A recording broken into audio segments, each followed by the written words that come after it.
হযরতে আলকামা রাদিয়াল্লাহু তাআলা আনহু যখন মা মৃত্যুর বিছানায় শায়িত হয়েছে, মৃত্যুর বিছানায় চলে গিয়েছে, আত্মাখানা বের হয় না, আত্মাখানা যেন বের হয় না রে মা, যেন মা ছটফট ছটফট করতে আছে। অনেক সাহাবী বলে আলকামা, আলকামা তুমি কলমা খানা পড়ে নাও।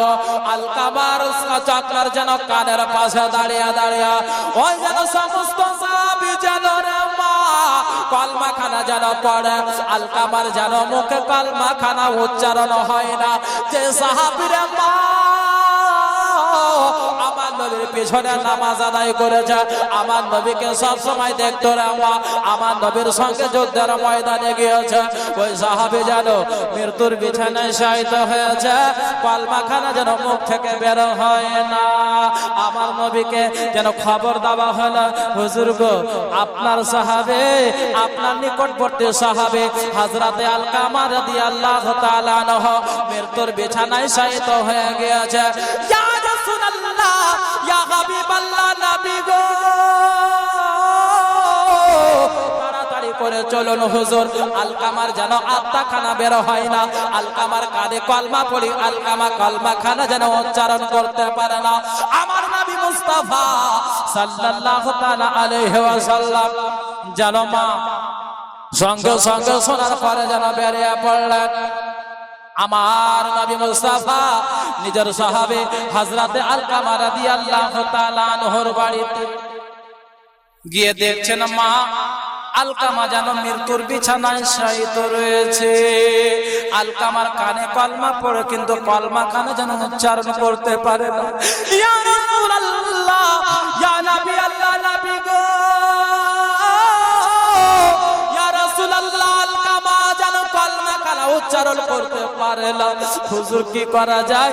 আমার নবী মুস্তাফা সাল্লাল্লাহু তাআলা আলাইহি সাল্লাম আলকামার যেন মাথার কাছে যাবার পরে, আলকামার যেন মাথার মস্তক মোবারকের কাছে বসে গেলেন আমার নবী মুস্তাফা। বসার পরে রে মা আমার নবী যেন আলকামার মাথাতে যেন হাতখানা দিয়া বুলাতে লাগলেন, আলকামার যেন মাথাখানা যেন আপনার যেন বুলিয়ে বুলিয়ে লাগতে লাগলেন। ইয়া রাসূলুল্লাহ,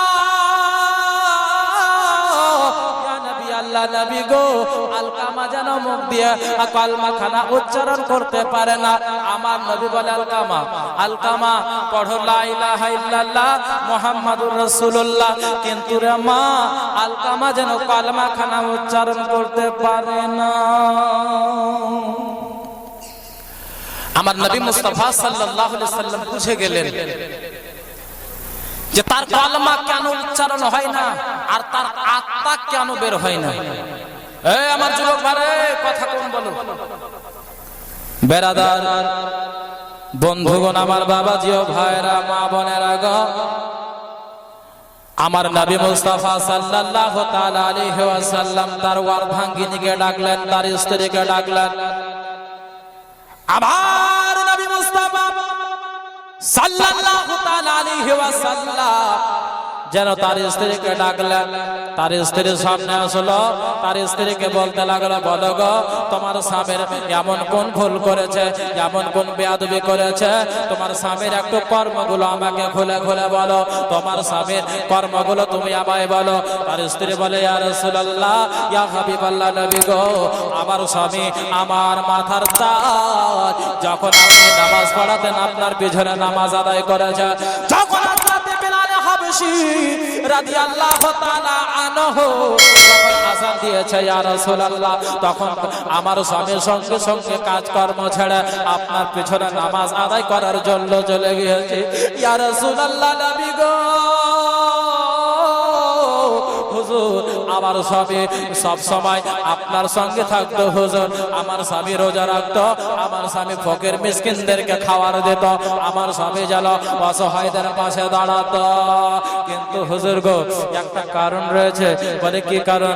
বলে কিছুদিন হলো তার মায়ের সঙ্গে ঝগড়া হয়েছিল, তার মায়ের সঙ্গে কথা কাটাকাটি হয়েছিল, তার মাকে আঘাত দিয়েছিল, যার জন্য তার মা বলেছে ওরে আমার বেটা শোন রে বেটা শোন, আমি তোকে ক্ষমা করব না, আমি তোর বাড়িতেও থাকব না, আমি এই বাড়ি ছেড়ে আমি বেরিয়ে গেলাম।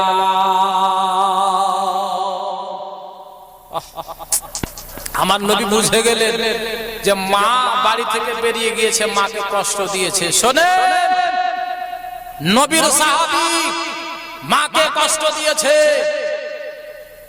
তার জন্য কলমা মুখ দিয়ে উচ্চারণ হচ্ছে না। আমার নবী মুস্তাফা সাল্লাল্লাহু তাআলা আলাইহি ওয়াসাল্লাম হযরতে বেলালকে ডাক দিলেন, মাওলা আলী শের খোদা রাদিয়াল্লাহু তাআলা আনহুকে ডাক দিলেন। হযরতে বেলাল হাবশী রাদিয়াল্লাহু তাআলা আনহুকে ডাক দিলেন, বেলাল ও আলী যাও, সেই বুড়ি মাকে ডেকে নিয়ে এসো, আলকামার মাকে ডেকে নিয়ে এসো। তারা যেন গেল বাবা বাড়ির কিছু দূর দূরে একটা করে ঘরে, যেন তারা মা যেন রয়েছে। তার মায়ের কাছে গেল, যাওয়ার পরে বলতে আছে, ওগো বুড়ি মা, তোমাকে আমার নবী মুস্তাফা ডেকেছে। বলে কিসের জন্য? বলে তোমার বাড়িতে আমার নবী মুস্তাফা এসেছে, তোমাকে আমার নবী ডেকেছে গো বুড়ি মা। এই কথা বলিয়া যখন বলেছে, যখন শুনতে পেয়েছে আমার নবী ডেকেছে, ওই বুড়ি মা সঙ্গে সঙ্গে যেন ছুটে গিয়েছে তার বাড়িতে। আমার দিনের নবী মুস্তাফা আমাকে ডেকেছে, আর যদি আমি না যাই আমার নামাজ রোজা হজ যাকাত সব বেকার হয়ে যাবে। আমার নবী যদি নারাজ হয়ে যায় আমি জাহান্নামে চলে যাব। যার জন্য বুড়ি মা সঙ্গে সঙ্গে তার বাড়ি চলে গেল।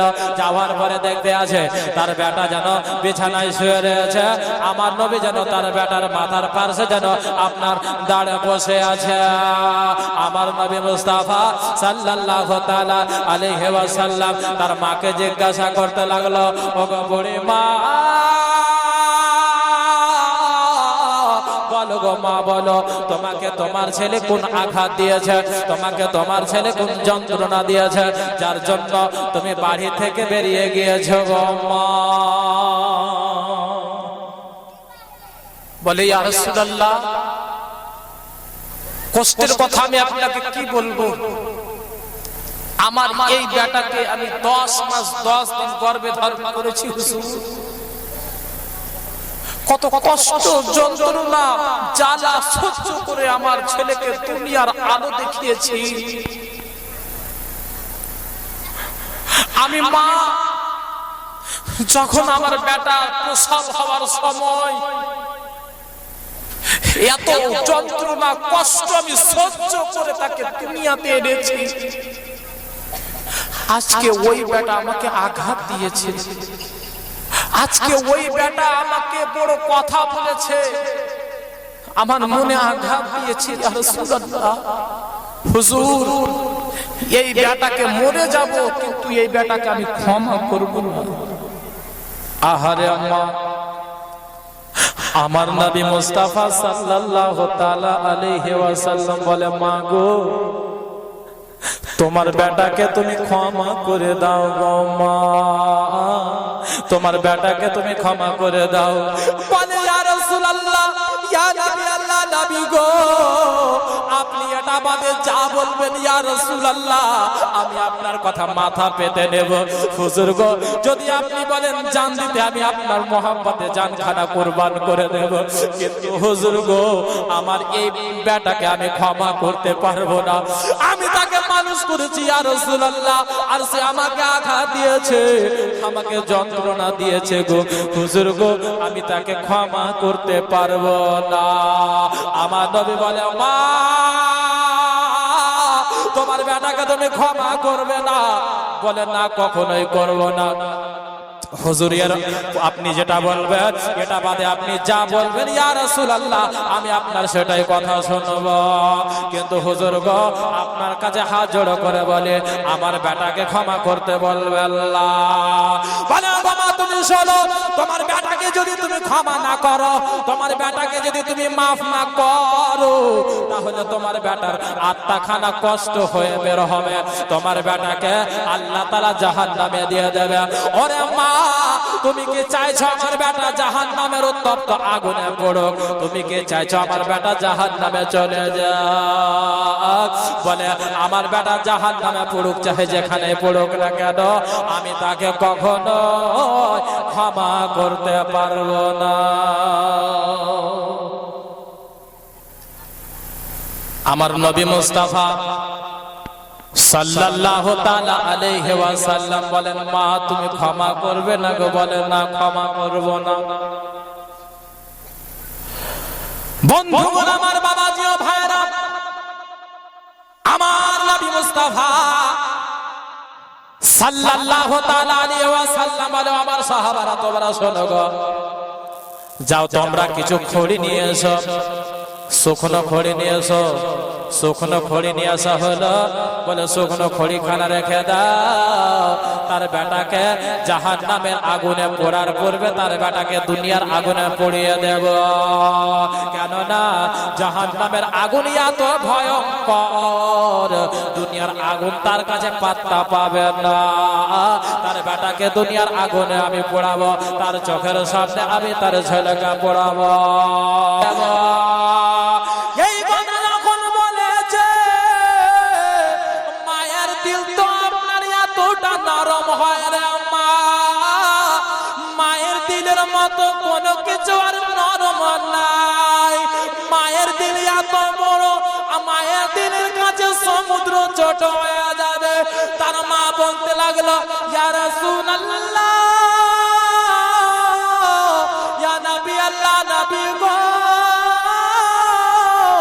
আমার বেটা জাহান্নামের আগুনে পড়বে, আমি দেখতে পাবো না, আমি বরদাস্ত করে নেব, কিন্তু ইয়া রাসূলুল্লাহ, নবী গো, আমার বেটা আমার চোখের সামনে আগুনে পড়বে, আমি মা কেমন সহ্য করতে পারবো গো হুজুর?